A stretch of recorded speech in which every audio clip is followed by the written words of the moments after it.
আজ এক কি অলক্ষণে কাণ্ড ঘটলো এই শুভ দিনে।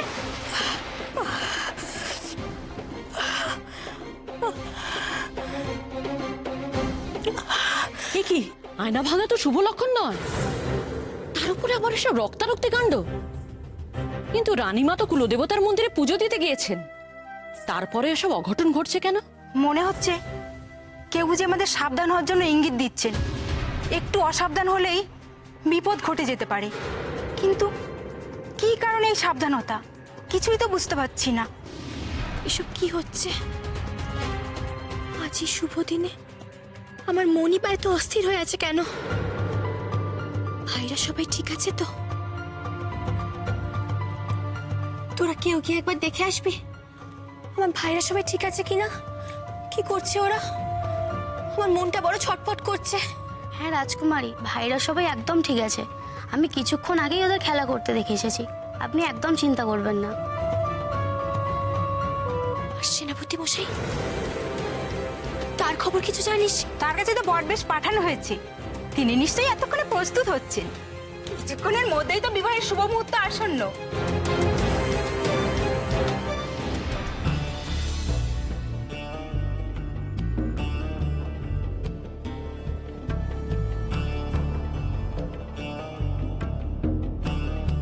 কি বলেন। কি হলো? এবার কোথায় যাওয়া হয়েছিল? আগে তো বলি, আমার খবর না খুব ভালো, দেশে উৎসব লেগেছে। আমরা তো সবাই সত্যিকারের আনন্দেই আছি, তাই না?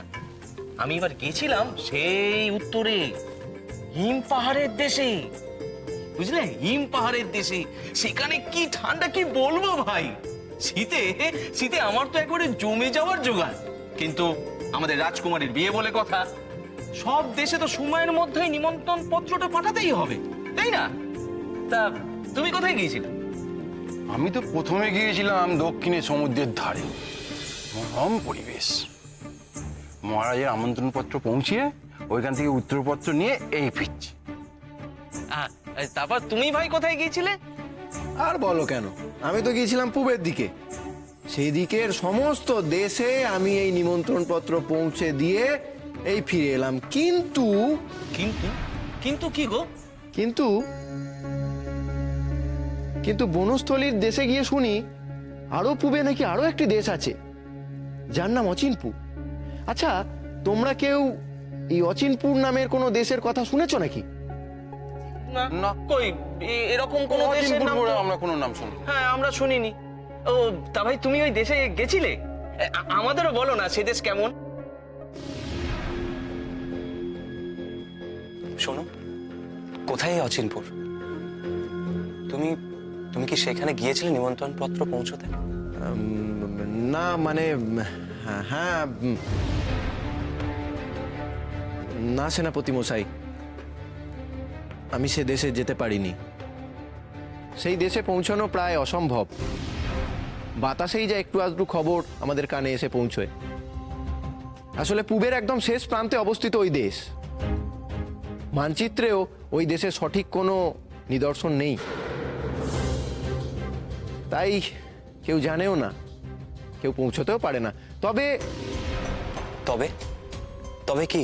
তবে লোকের মুখে শোনা, ওই দেশের তরুণ রাজা কিছুদিন আগে হঠাৎ কোনো একটা কারণে মারা গেছেন। বৃদ্ধ রাজপিতা অন্ধ, পুত্রশোক সহ্য করতে না পেরে রাজমাতাও শয্যাশায়ী। রাজা তরুণী ভার্যা তার একমাত্র শিশুকন্যাকে নিয়ে অথই জলে পড়েছেন। রাজ্য, সন্তান, সম্পত্তি সবকিছু নিয়ে তিনি কি করবেন বুঝে উঠতে পারছেন না।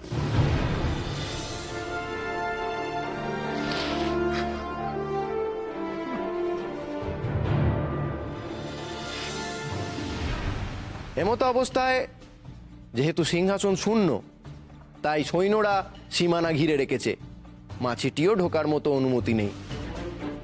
কিন্তু একটি বিষয়, এই রাজ্যের না একটি অদ্ভুত নিয়ম আছে, যে নিয়মের কথা আমারও জানা ছিল না সেনাপতি মশাই। কি সেই অদ্ভুত নিয়ম? একটু খুলে বলো। কেন জানি না, আমার মনটা বড় অস্থির হয়ে আছে। এই সময় মাও এখানে নেই। আমি যাই, বাবার সাথে দেখা করে আসি। না না রাজকুমারী, আপনি করছেন কি? একে সব অলক্ষণে ঘটনা করছে, তার উপরে আপনার আর বাইরে গিয়ে কাজ নেই। আপনি বলেন তো, আমি না হয় এক্ষুনি মহারাজের কাছে খবর পাঠাচ্ছি। যা তো, একবার মহারাজকে খবর দে রাজকুমারী একবার মহারাজের সঙ্গে দেখা করতে চাইছে।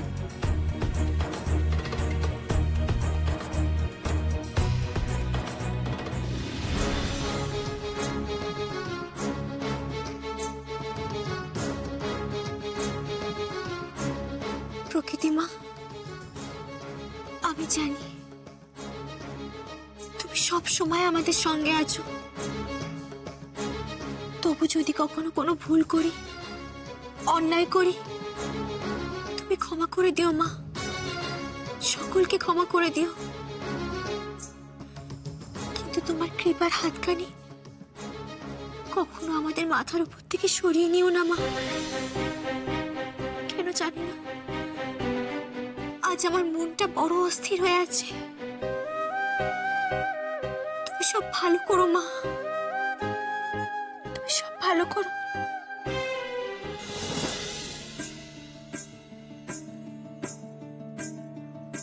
কি হয়েছে মা? শরীর ভালো আছে তো?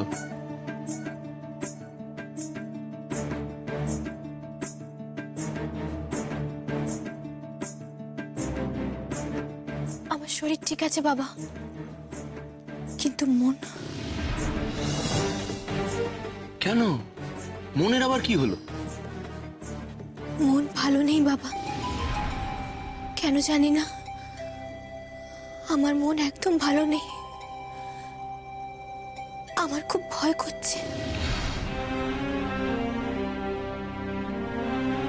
একদম ভয় পেও না।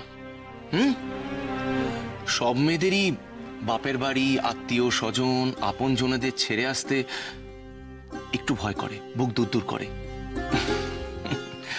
আমার দৃঢ় বিশ্বাস রাঘবেন্দ্র তোমাকে খুব ভালো রাখবে। আর বীর প্রতাপ আর স্ত্রীর মধ্যে তো তুমি আমাদেরকেই খুঁজে পাবে। আর তাছাড়া আমি, তোমার মা, তোমার 7 ভাই সবাই তো আমরা আছি একসঙ্গে। ভয় কিসের? ভয় পেও না। না বাবা, আমি সে ভয়ের কথা বলিনি। আমি সেনাপতি মশাইকে বিশ্বাস করি, আর তোমরা সকলে আমার সঙ্গে আছো তাও আমি নিশ্চিত। কিন্তু আমি বলছিলাম। কিন্তু কি? আমাকে খুলে বলো, বলো পারুল। বাবা, এই সূর্যনগরের সবাই সুরক্ষিত তো? আমাদের অজান্তে কোথাও কোনো। তুমি কি মণিমল্লিকার কথা ভাবছো? আমি সেভাবে ঠিক কারোর কথা বলছি না বাবা, কিন্তু কেন জানি না আমার মনটা বড় খচখচ করছে। এই শুভ দিনে এইসব কথা ভেবো না। আমি বলছি, কোনো ভয় নেই। মণিমল্লিকা নিজের প্রাণ নিয়ে এখান থেকে পালিয়েছে, এবং আপাতত সে এখানে আর ফিরে আসবে না। আমি তোমাকে কথা দিচ্ছি, আমার বিশ্বাস এটা। আর তাছাড়া ওই রক্তচুনি পাথর তো তুমি তোমার কাছে রেখে দিয়েছো, সে পাথর তো তুমি তাকে ফেরত দাওনি। আর প্রহরাও আমি একেবারে দ্বিগুণ করে দিয়েছি। একটা কাজ করো, তুমি তাড়াতাড়ি তৈরি হয়ে নাও। অতিথিরা আসা শুরু করে দিয়েছে, তাদের আপ্যায়ন করতে হবে তো। হ্যাঁ, না না, তৈরি হয়ে নাও।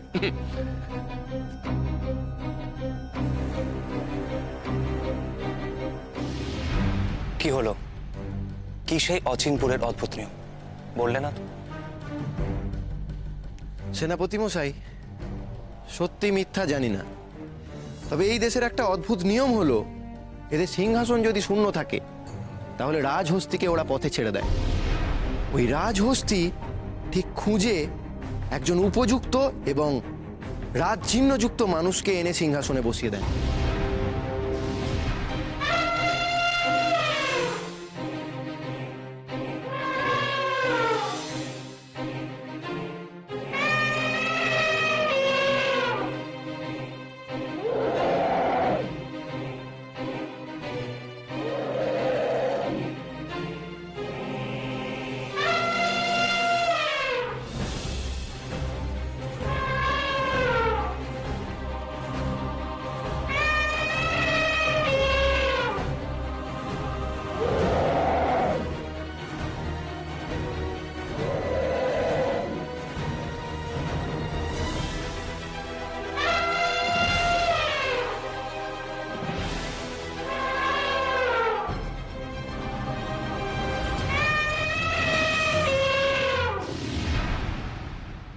তুস কি যে বলো, এরকম আবার কখনো হয় নাকি? হ্যাঁ, এই একটা হাতির ঘাড়ে নাকি ওই হবু রাজা খোঁজার ভার?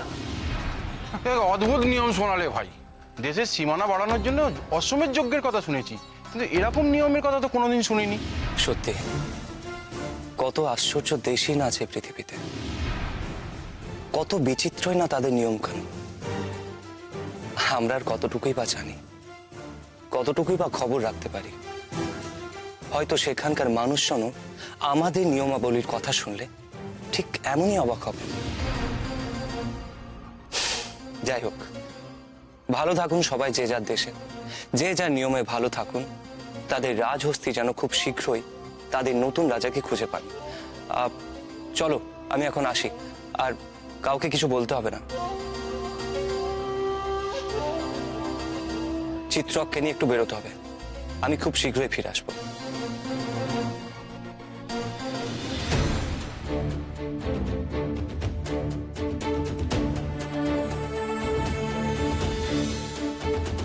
আজকের দিনে কেন এমন হলো কে জানে।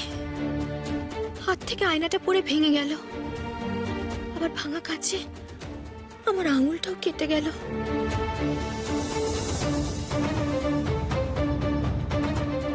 এই দেখ পারুল বোন, আমরা তোর জন্য উপহার এনেছি।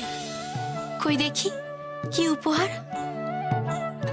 এই নে পারুল বোন, আমি এই সুগন্ধি এনেছি তোর জন্য।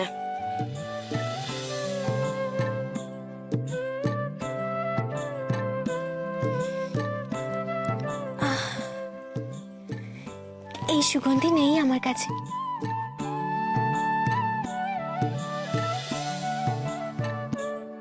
এই দেখ, আমি তোর জন্য এই সুন্দর পোশাক এনেছি, পছন্দ হয়েছে?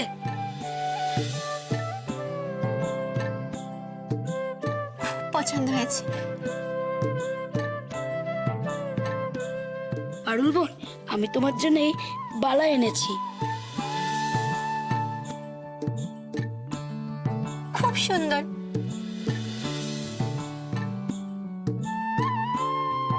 আমি তোমার জন্য জাদু ফলের ঝুড়ি এনেছি।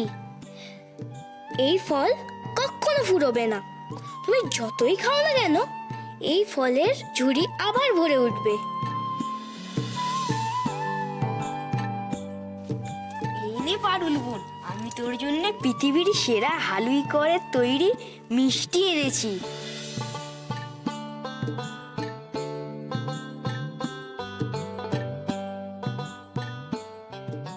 আর আমি এনেছি রং বদলানোর মুক্তমালা। প্রতি প্রহরে রং বদলে যায় এই মুক্তোর।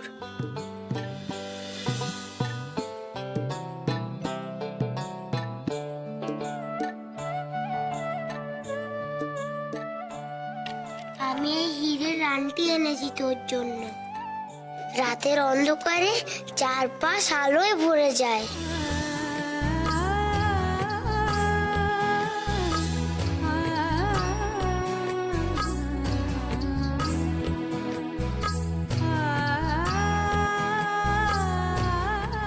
আমার ভাইয়েরা আমার জন্য সেরা সেরা উপহার নিয়ে এসেছে, আমি খুব খুশি হয়েছি।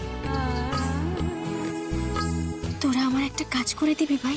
কি কাজ বল তুই, আমরা এক্ষুনি করে দিচ্ছি। সেনাপতি মশাই ঠিক আছে কিনা একবার দেখে আসবি, আমার খুব চিন্তা হচ্ছে রে। এই কাজ আমরা এক্ষুনি খবর নিয়ে আসছি সেনাপতি মশাইয়ের। কুমারদের আবার যাওয়ার দরকার নেই রাজকুমারী, আমরা এক্ষুনি যাব সেনাপতি মশাইয়ের কাছে সাজের পোশাক নিয়ে। আমরা গিয়েই খবর নিয়ে আসবো, তুমি একদম চিন্তা করো না।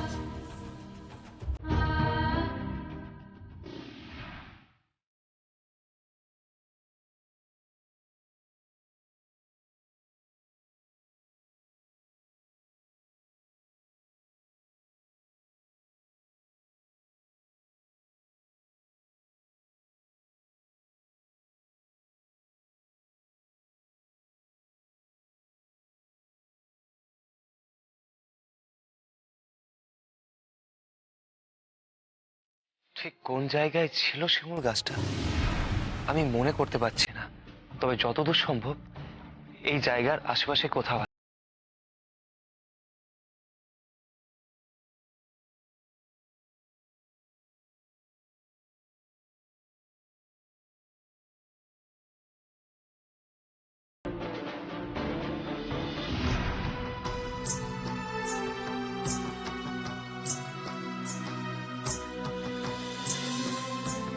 সেনাপতি মশাই, সেনাপতি মশাই, বিয়ের শুভ লগ্ন এগিয়ে আসছে।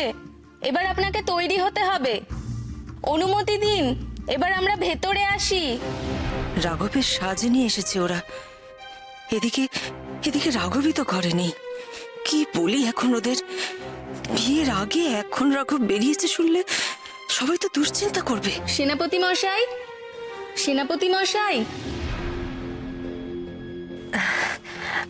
বরের সাজ আমাকে দিয়ে দাও, আমি সাজিয়ে দেবো তোমাদের সেনাপতি মশাইকে। রাজকুমারীর সাজ সম্পূর্ণ হয়েছে। একটু পরে ডাক আসবে বিয়ের আসরে যাওয়ার জন্য। ও এক্ষুনি চলে আসবে। উনি নেই ঘরে? হ্যাঁ হ্যাঁ, না মানে ওই আশেপাশেই গেছে, এক্ষুনি চলে আসবে। বিয়ের আগে সেনাপতি মশাই গেলেন কোথায়? ওনাকে যে সাজানোর দায়িত্ব পড়েছে আমাদের, আর এখন যদি দেরি হয় তাহলে যে বকুনি খেতে হবে আমাদের। ঠিক আছে ঠিক আছে, তোমরা ঘরে যাও না, ঘরে গিয়ে সমস্ত সাজ পোশাক রেখে এসো। রাঘব ফিরে এলেও তৈরি হয়ে যাবে। কোথায় আর যাবে? প্রাসাদের আশেপাশেই কোথাও আছে, তোমরা যাও।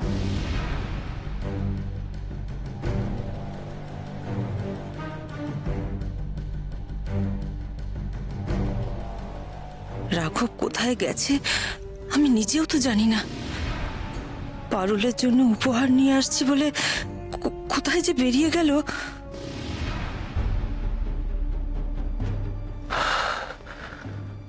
কোথায় সে শিমুল গাছ? এখানেই তো ছিল মনে হচ্ছে। আশ্চর্য, একটা গাছ তো এভাবে উধাও যেতে পারে না। নাকি আমারই কোথাও ভুল হচ্ছে? ভুল জায়গায় খুঁজছি আমি, কিন্তু আমি তো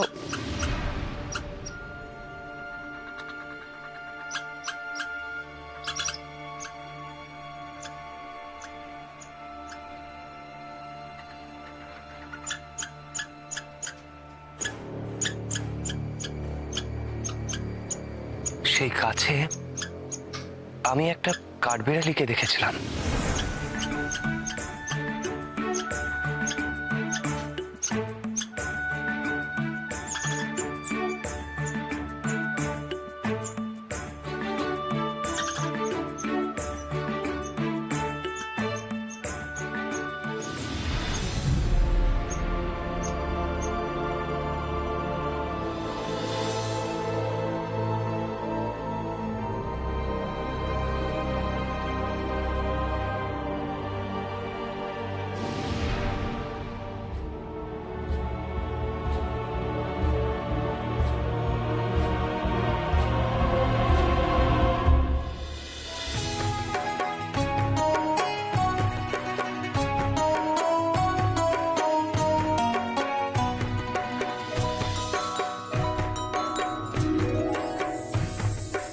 আজকে আকাশে ডাক পাঠালো, বাতাস দেখো মাতাল হলো, ঝড় ঝড় ঝড় ফুল ঝরালো দুটি হৃদয় জুড়ে।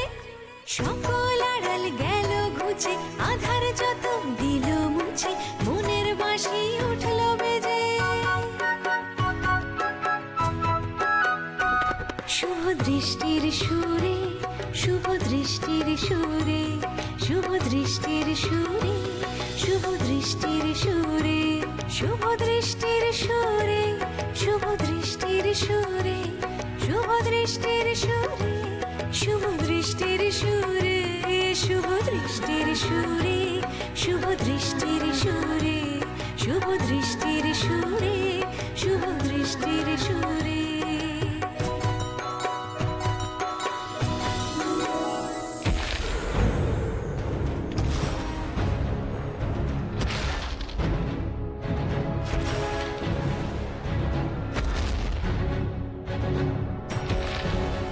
কিসের শব্দ এটা? মনে হচ্ছে ক্রমশ আমার দিকে এগিয়ে আসছে। শব্দটা তো এই দিক থেকে আসছে, কিন্তু কিন্তু এমন ভূমিকম্প কেন হচ্ছে? কি হতে পারে?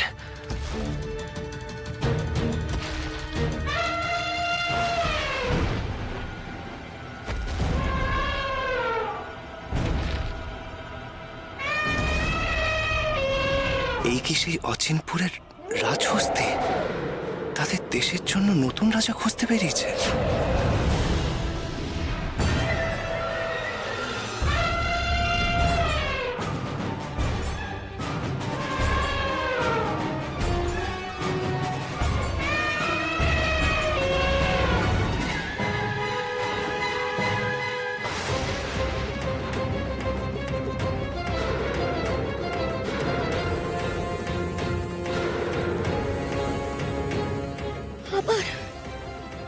আবার একটা অঘটন ঘটলো আজকের দিনে। কেন এমন হচ্ছে আজ?